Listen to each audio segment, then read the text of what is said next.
Estimados amigos de Cuidemos a Chile, gusto de estar nuevamente con ustedes.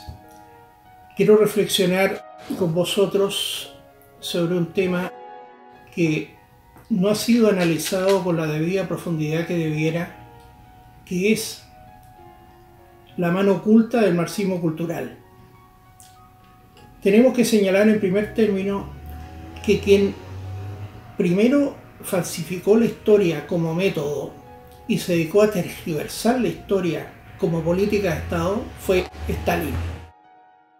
Él cambiaba, daba la orden que se cambiaran las enciclopedias, los libros de historia, los textos de Rusia, de la Unión Soviética, para incorporar o sacar generales, políticos, incluso héroes de la historia rusa, según las veleidades del poder o su capricho. Stalin y sus cómplices han fabricado una mentira planetaria, fundada en su pasado y alimentada por sus crímenes. Un enorme engaño que sigue envenenando muchas mentes. Cuando en 1989 cayó el muro de Berlín y el año 1991 implosionó la Unión Soviética, apareció el señor Francis Fukuyama, que es un norteamericano de origen japonés, que pronosticó el fin del comunismo y que se había llegado al fin de la historia mediante la implantación definitiva y finalmente mundial del neoliberalismo y la economía y la democracia liberal. Ocurre que este señor, como ocurre con mucha gente del sistema del establishment político mundial, jamás ha estudiado el marxismo en profundidad. Y este pronóstico del fin de la historia quedó completamente desmentido porque con posterioridad a la caída de la Unión Soviética el marxismo mutó, transformándose en el marxismo cultural. Y esta mutación consistió en cosas que son fundamentales. Por ejemplo, dejaron de sentirse los representantes del proletariado y de defender al obrero y al trabajador, y pasaron a declararse representantes o defensores de los oprimidos, que según ellos eran los inmigrantes, los indígenas, los del movimiento LGTB y algunas mujeres del movimiento feminista radical. Esta mutación pasó totalmente desapercibida para lo que es la derecha en Occidente.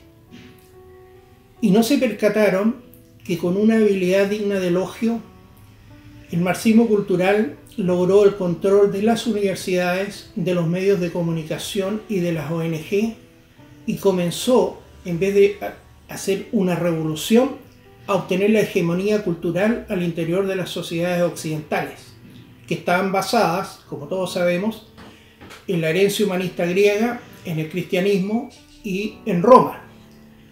Pero ahora, con el avance del marxismo cultural, todos aquellos fundamentos están siendo dejados de lado en aras de la imposición de la nueva ideología. Y ocurre que se fue directamente a atacar a la tradición. La tradición no es solamente el recuerdo histórico de figuras del pasado o de escenas que ocurrieron antes, sino que la tradición es la que funda la ética de la convivencia. La ética de la convivencia está fundada en la tradición y se expresa en la cortesía. Por ejemplo, si se cae una anciana en la calle, en ninguna ley está establecida que las personas que van circulando por la calle en ese momento tengan que recogerla. Eso simplemente está en la tradición, en la ética de la convivencia y en la cortesía. Entonces se fue a atacar la tradición para destruir la cortesía. Y es por eso que hoy nosotros podemos presenciar a todo nivel que impera una actitud vociferante, una actitud belicosa, una actitud despectiva que utiliza permanentemente la ironía y el sarcasmo para desprestigiar a los opositores. Y junto con ello hay hechos como, por ejemplo, que se rayan los monumentos nacionales, los grandes inmuebles se destruyen, porque todo eso supuestamente hace avanzar la revolución de acabar con la ética tradicional y imponer esta suerte de conflicto permanente al interior de las sociedades, que tampoco va unido al concepto de una sociedad utópica como era la que tenía el marxismo clásico, que iba a derivar en la sociedad socialista y finalmente en la sociedad comunista. En el marxismo cultural no existe esa sociedad utópica, sino que simplemente el conflicto permanente al interior de las sociedades entre lo que ellos llaman los oprimidos y los opresores. Y curiosamente los opresores son las personas que continúan defendiendo la tradición porque consideran que el país que han construido sus antepasados, a ellos les corresponde continuarlo, mejorarlo y profundizarlo, pero no exterminarlo. Y se ha entrado fundamentalmente a concientizar a los jóvenes que hoy por hoy un estudiante universitario no se distingue en su lenguaje, en su vestuario, en sus actitudes y en sus desprecios hacia las personas que tiene cualquier individuo que carece totalmente de educación. Y este propósito de acabar con la tradición consiste básicamente en acabar con el sentimiento de nacionalidad, porque ese es el principal sentimiento de tradición. Y en la medida que las personas que viven en un país consideran que la historia de su país es algo grandioso o algo digno de ser defendido, es imposible que el marxismo cultural pueda avanzar. Por eso que el enemigo principal del marxismo cultural es el sentimiento de nacionalidad.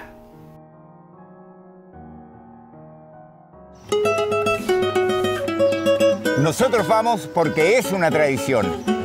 Nosotros vamos porque es un espectáculo multicultural. Y para toda la familia. Yo voy porque hay juegos y mucha diversión. Nosotros vamos juntos a las mejores fondas de Chile. ¡A las fondas de Santiago! Santiago celebra bajo la misma estrella. Vamos todos a las fondas. Desde el 14 al 19 de septiembre en Parque O'Higgins. Nosotros vamos porque es un espectáculo multicultural. Y para toda la familia. Vamos porque es un espectáculo multicultural. Vamos porque es un espectáculo multicultural. Vamos porque es un espectáculo multicultural. Vamos porque es un espectáculo multicultural.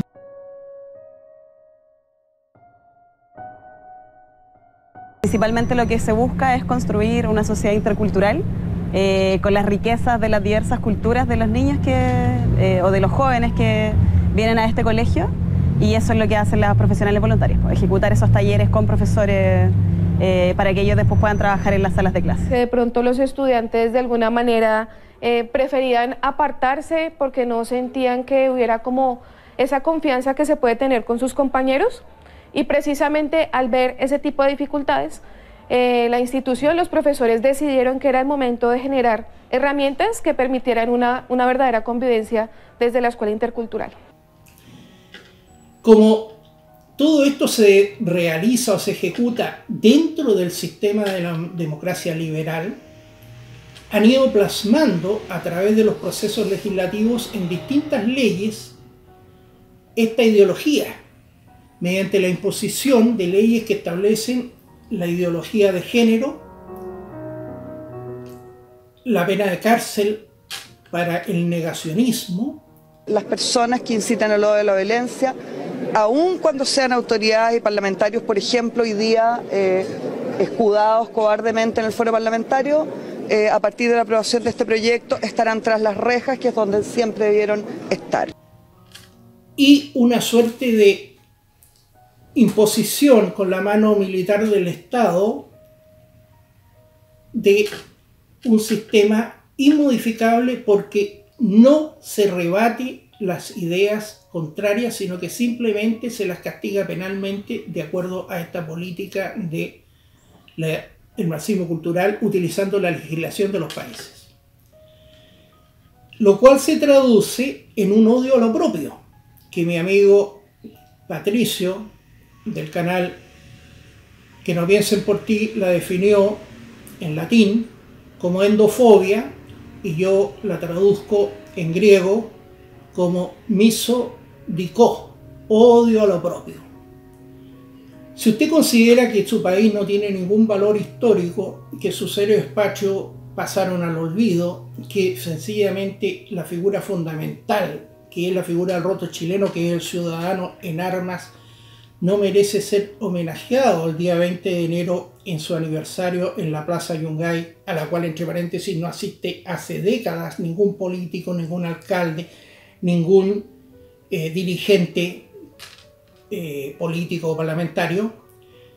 Esas figuras son sepultadas debajo de las figuras icónicas del marxismo cultural como las figuras de moda y las únicas dignas de defensa, de representación, incluso de discriminación positiva mediante la legislación.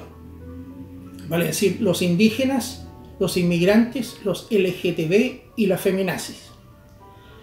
Este olvido, que es la demostración del odio a lo propio, no es algo casual, es una política oficial del marxismo cultural destinado a eliminar el sentimiento de nacionalidad en todas las naciones y los pueblos. Porque en definitiva el proyecto de ellos es acabar con las naciones mediante la llegada de cifras gigantescas de extranjeros que van a traer nuevas culturas, por ejemplo culturas asiáticas, africanas en Europa, la religión musulmana en desmedro del cristianismo, que es uno de los pilares de la sociedad occidental, y también mediante un fin de la raza por un reemplazo de gente de razas distintas. En esa misma línea, hace pocas semanas cerramos la etapa piloto del proyecto Chile Reconoce, a través del cual el Estado reconoce como compatriotas a quienes, habiendo nacido en esta tierra, habían sido inscritos al nacer como hijos de extranjeros transeúntes. Con esto buscamos que aquellos hijos e hijas cuyos padres se encontraban en situación migratoria irregular se les otorgue la nacionalidad chilena, permitiendo que se desarrollen en la patria en que nacieron como cualquier hijo de chileno o chilena.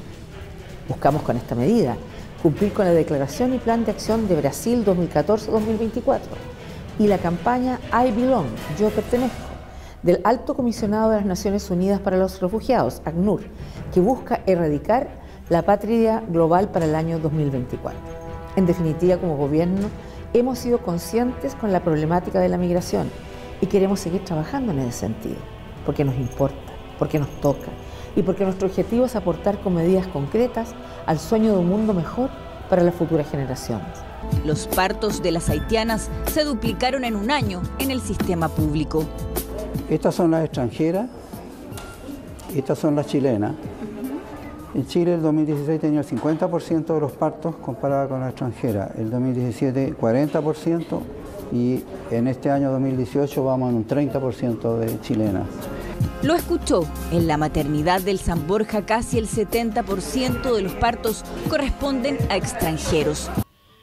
Todo esto es la manifestación visible de una política oculta que no se hace evidente ni se declara abiertamente que la finalidad es aquella, pero usted, por ejemplo, si ve a alguien que está cayendo de un edificio que tiene 10 pisos y va en el piso quinto, usted tiene claro cuál va a ser el fin de esa caída. Entonces se falsifica la historia, se desprestigia la historia, se señala que la historia de Chile, por ejemplo, no vale nada, que era una historia absoluta de abusos, de oprimidos, de aprovechamientos, y con eso entonces se deja el terreno llano para crear esta nueva historia que parte con ellos, esta historia que va a crear un hombre nuevo, un hombre que se va a constituir en base a los principios del marxismo cultural, que no reconoce jerarquías, que no respeta tradiciones, que no tiene ningún respeto por la cortesía o la consideración por el otro, porque su método habitual es el de agredir permanentemente. Y quien domina el lenguaje es finalmente quien logra controlar la política. Y el lenguaje está siendo dominado por estos movimientos, como lo estamos viendo día a día.